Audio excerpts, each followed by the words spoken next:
Perfect.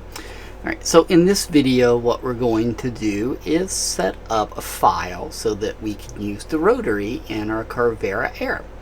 So we've got Aspire up. Our first thing we're going to do is we're going to create a new file, and we're going to set up the rotary. So you've got the job type. So in the last file we had it as a flat file, so we did a single sided. This time we're going to do a rotary, and I'm going to make sure I get my settings right. So I've got a block that has a length of 160, so that's just a normal length, and I've got a diameter, and that's corner to corner of my block of 58. Okay, and I like doing everything in millimeters. The Z position, have it on the cylinder axis. Okay, notice the default is surface, but it works well on having it as the axis. Everything else that we can keep the same. Okay, so make sure you have those settings, and I'm going to click OK. All right. Now, what we're going to need is we are going to need an object or something to turn into, say, a chess piece. So let's go grab a file. So what I am going to do is I'm going to go over here to Maker World,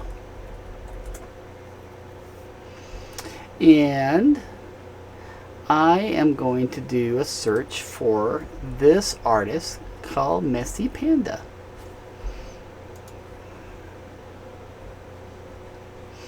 Alright, and this artist makes all sorts of cool things. Okay, and let's click all of the models. There it is. Okay, so there's my Persian. Let's click on it. Alright, so I'm going to download this as an STL file. It's downloading. It's going to download to my downloads. Perfect. Alright. Alright, now let's go back to Aspire.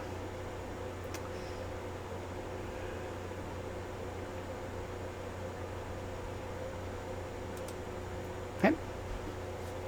And what we're going to do is we are going to import this. Okay. So I'm going to import a component or a 3D model. Okay.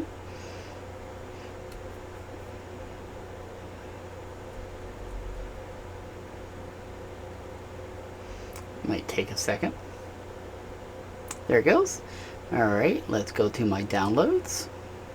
There's my Persian cat file. Let's open it. And it's going to look a little funky. Alright, there it is. Alright. Alright, you can rotate it around on how it looks. Alright, so that looks not terrible, right? Okay. Okay. Now, here's one of the challenges that we have is, if you remember our settings for our model, our diameter for the block was 58. And look over here, our model diameter is 129 millimeters. So you want to make sure it's going to fit. Otherwise, it's not going to work out so well. Okay, so you want to make sure that you're going to scale this model to fit the material. So I'm going to click this button right here. And the other thing to be on the lookout for is, if you see that red dot there, that is the orientation axis that it's going to spin around. Right, so that looks actually pretty good. Okay, and that's going to be important because we're going to make a little addition to it that's going to allow us to make sure that it spins on that well, and there's no ears or anything there, and no big bumps in the head or anything. Sometimes you might have to rotate it a bit to get it right, but that's why the Persian works well. So starting off with something pretty simple. So I'm going to click Scale Model to Fit. Boom, so here's my whole cylinder. Okay, alright. Now what I'm going to do a little bit here is I am actually going to shrink my model a little bit. because the block is 58 and I'm going to round my block a little bit. So I'm actually going to have my cat to be 55. Okay, and I found that if I'm going to make him a little bit taller, I'm going to make him about 85. Okay, and that doesn't warp him too much, right? Because again, when you remove that lock ratio, sometimes you can cause things to get too warped. But you know, if you mess around with a little bit here with an STL file, it doesn't cause it too much messing up, right? But if I made it say 112, right, that looks a little funny, right? But 85 here, right? I think that I'm pretty happy with that, right? And just get a slightly bigger model. Okay. All right. So I'm gonna click OK here. And I think I'm pretty good with this. Okay. So now it's putting it in. Perfect. All right. Now, I'm in the 3D view. I'm going to go to 2D view now. Okay. And this is the 2D view, right? It's the STL version flattened. Okay. So now there's a few things that we're going to want to do. And there's multiple ways to do this. There isn't a right or wrong way to do it. Okay. Notice these little guys right here, that little hump here, and that little hump right there. That's his ears. All right, so we want to be careful of those. We don't want to curve those off. All right, so what I'm going to do is I want to make like a cylinder such that when my spindle goes down, it creates a little path in there such that the spindle can go down without hitting any of the edges, right? So it doesn't ram into the model itself or into the side. Okay, and so what I'm going to do is I'm going to take and I'm going to draw a rectangle, and I'm going to put a rectangle right over here on this side. Boom. All right, and I'm going to click apply. Perfect. All right, and I'm going to say close. Alrighty, and now on this side I'm going to do something slightly different. All right, I'm going to end up drawing a line. Okay, and I'm going to start down here, and you can zoom in, and I'm going to start here, and I'm going to go up here, and I'm going to kind of draw around his little ear, because I'm going to sand off any of the excess here later, right? I just don't want to cut his ear off early. Okay, and I'm going to draw a couple of extra dots there. Okay, and then I'm going to go all the way up here to the top. Okay, and then I'm going to come out, say 20, and then I'm going to come back down here to the bottom, and then I'm going to close it up by hitting the other end. Okay, all right, perfect, and I'm going to close that. All right, now what I'm going to do here is I'm going to go and edit the nodes, because this is a little bit off, because I want this to be closer to my model. So if you hit the end button, notice I can move these little black lines here, or these little black dots. So I'm going to move that dot there, that dot, I'm going to move a little bit closer in, right? And I'm just going to get it a little bit closer. Okay. Okay. And I'm going to go up here, and I'm going to move this one also a little bit closer. Okay, I'm going to move it just a little bit out there. All right, let's see, I'm going to come down here, see if I'm happy with this one. Yeah, I think I'm pretty happy with that. Okay, yeah, because I'm going to do some sanding of this part off when I'm done. Okay, so now if I'm done with that, I can hit in again, and that takes me out of that mode for node editing. And then I'm going to I'm going to add a path to these guys. Okay? And here's my path. I'm going to click these guys. I'm going to go over here to Tool Paths. And I am going to hit that little push pin to lock it into place. This is going to turn into a pocket path for me. Basically, this is going to hollow out the wood. And it's going to turn it into basically a little thin cylinder. Okay? And I'm going to make this to be about 24 or 25, and we'll look what it looks like. Okay? And the tool that I want, I do not want this tool. I'm going to go in and I'm going to have this as being an end mill. On my hardwood, I'm going to have this 205 one. Alright, so I like this one as being a nice 3.175 millimeter, etc. tool. It's a speed tool one, so you can pick which one, other ones that you might want. If you only have these Imperial tools, you probably go up to end mill, and you'll pick a 1/8 inch end mill. It will probably be the one that you would go with. Alright, so I'm going to select this. There, it picks it. Cut depth of 24 millimeters.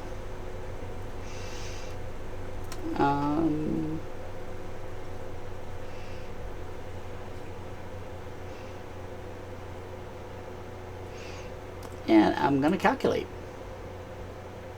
Alright, so you see where it's making those little cylinders right there? Alright, and I'm going to close. Okay.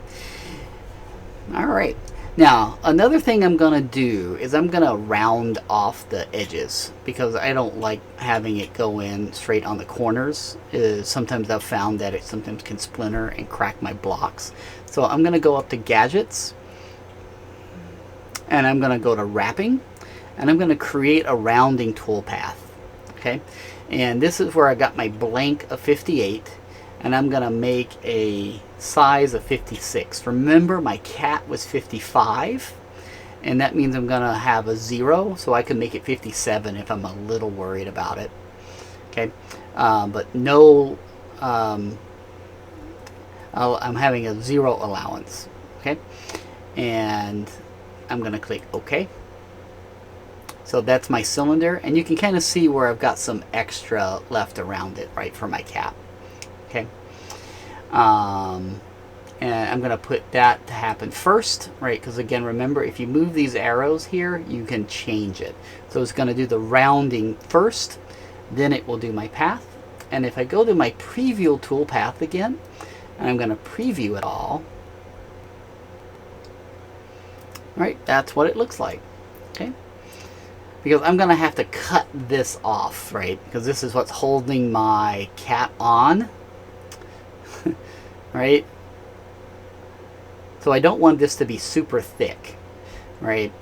And so if it's a 24-inch cut, right, my block is going to be 56, right? So that's going to be about 8 millimeters. So you can maybe make it a little thinner, right? And again, to make it thinner, you just go to Pocket and say, hey, maybe I'm going to make it to be like 26, and you calculate it, right? And you reset the preview, and you preview all the tool paths, right? So now it's a little thinner. You'll have to test it out with your different types of wood. I've been using oak and maple, and having it that thin would totally be fine. It would hold together pretty well. I've been going a little bit thicker. That's why I picked the 24, and I'm going to go back to that.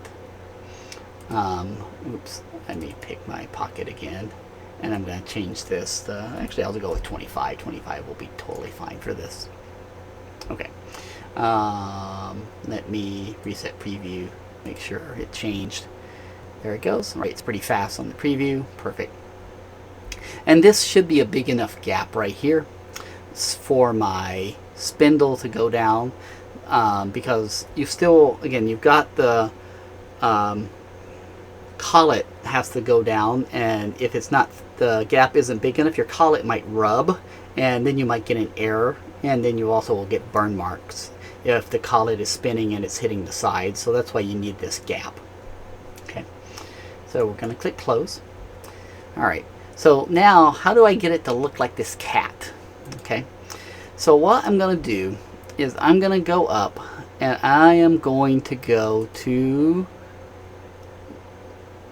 model. Let's see, and I always forget where this goes. Let me see. I need to go to, I'm going to be drawing a vector around my model.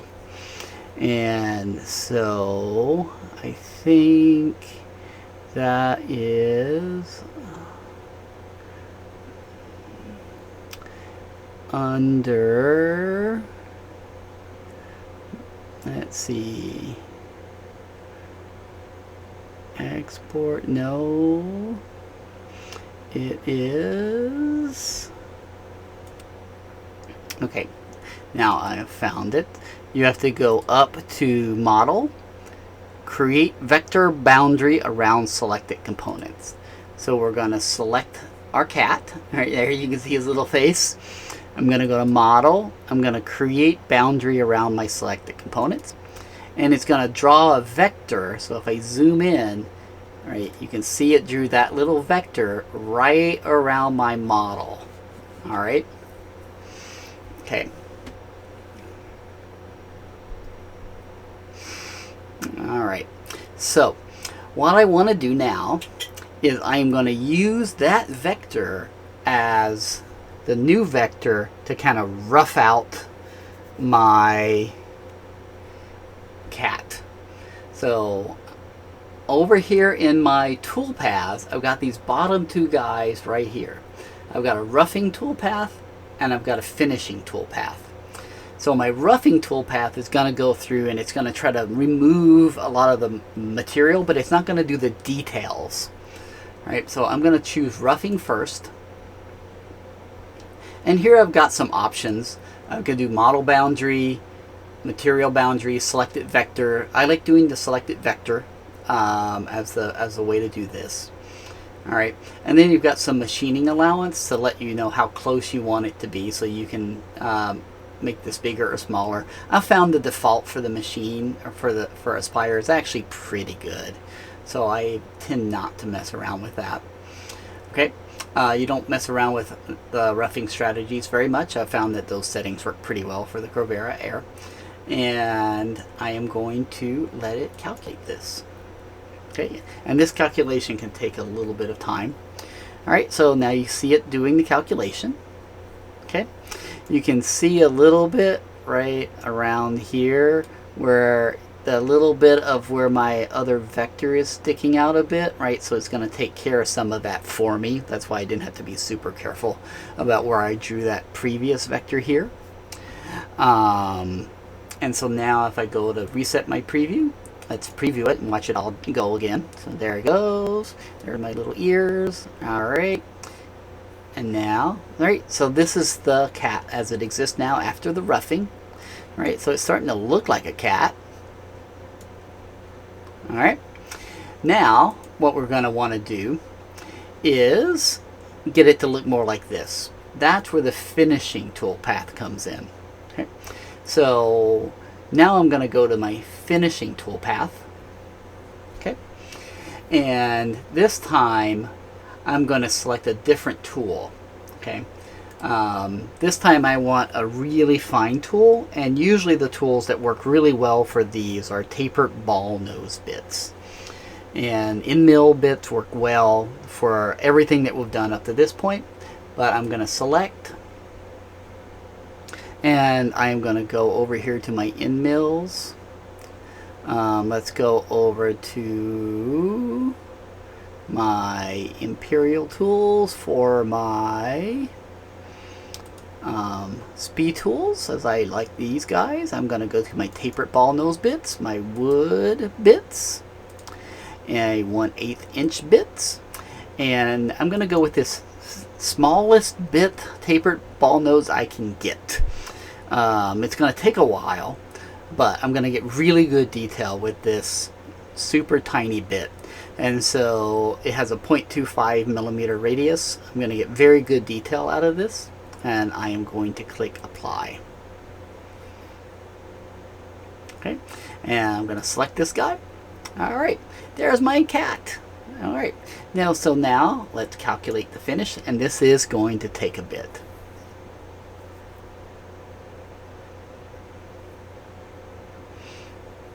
All right, so let's close this. I am going to go and do my preview. Let's reset it so we can see it all from the beginning. All right, there goes the roughing, and here is my cat. All right, so that looks really pretty good.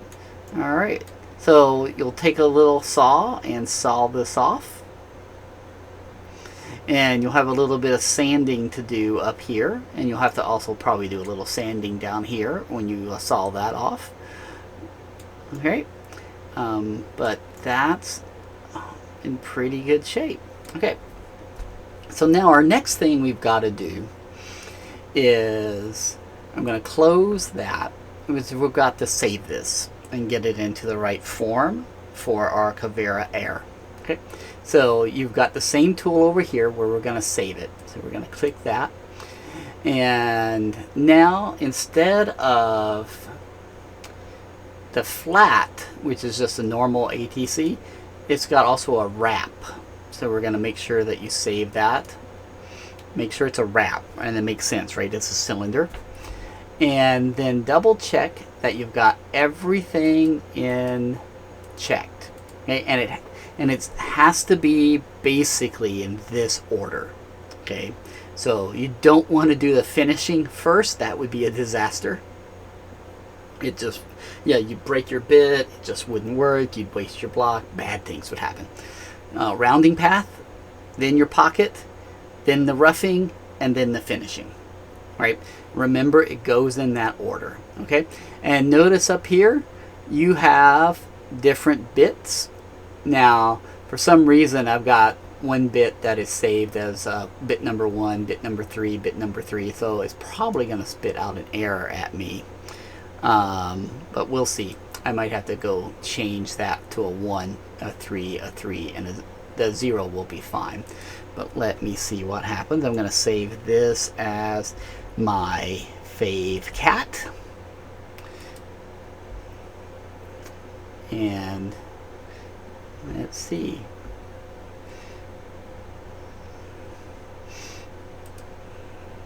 Oh, I did not get any errors at all, but I think I only want to have 2 bits that are going to be changed. So, but that's totally fine. This will work well. And it will beep at me every time I need to change a bit. Other than that, we'll take this file and we will pop it over. But again, if I want it to go over and change that manually in the code, I'll go into my downloads. I'll go to my favorite cat. Let's open it in Notepad. Here we are. See that T1 right there? I'm going to edit this. And for some reason, in our flat one, when in our flat we have to have the T1 first. When we're in the rotary mode, it doesn't matter. Right, but what I'm going to do is, since it's the same bit that I'm going to use for all of it, I'm going to just change that to a T3, because down below it's also a T3. So it's going to be tool 3, tool 3, tool 3, so I don't have to worry about anything. If you didn't want to do this, you're totally fine. You can just run the file as is. And I'm just going to save this. File, save. Awesome. And now I can take this file and open it in Carvera, and we will do that in another video.